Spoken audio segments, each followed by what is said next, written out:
The cunning Owlglass went to a fair where all kinds of things were being sold, to see what he could get for nothing. He laid his plans to see whether he could trap a peasant. After looking around for a time, he espied a countryman buying a nice piece of green cloth. This, he decided, will do for me. I shall get hold of the cloth. "Good morning," he said to the farmer. "And where did you buy that fine bolt of blue cloth?" "It isn't blue, it is green." "What nonsense," said Owlglass. "You must be blind.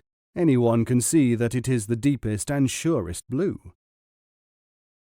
The argument went on, with the peasant getting more and more annoyed, until they decided that the first person to come along should be asked to judge the colour.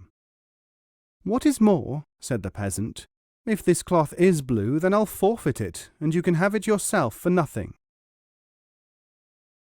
Now Owlglass had a friend, a rogue priest, with whom he had already arranged the trick.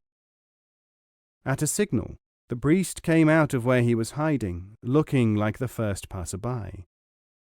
"Hey there," shouted the villain. "Sir priest, will you pronounce upon the colour of this cloth to settle an argument?" "Indeed I will, my son," said the priest. "It is undoubtedly blue, as anyone can see." "Now give me the cloth, you ignorant oaf!" cried Owlglass. "Not likely." The peasant was cunning. "For how do I know that you have not arranged all this with the priest to steal my cloth?" "Very well," said the crook. "Let us wait until the next man approaches." Sure enough, within a minute or two, another figure strode past and was called in to judge. He, too, was a confederate of the first two confidence men, and he insisted that the cloth was blue. So Owlglass won his wager, the cloth was handed over, and the three crooks divided the spoils.